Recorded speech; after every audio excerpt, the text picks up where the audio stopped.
You can see here is the front line in our engineer testing room, and you can see some sensors on the board, just testing the temperature when light on.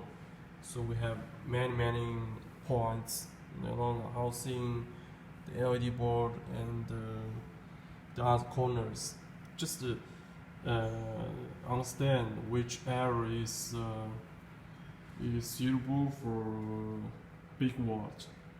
And here is the SPD, the driver, and the input volume, input wire, and here is the testing monitor.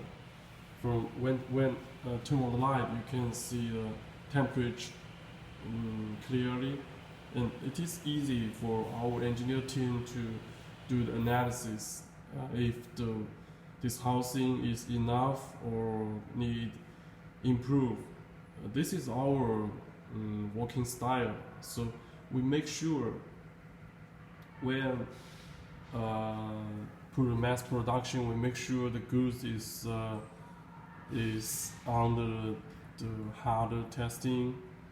It's helpful for the customer to solve to analysis in their side, and it is will safer and more suitable for customer.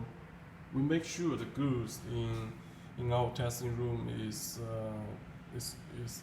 everything's good, so we make the mass production. So do not worry the quality, and welcome contact us.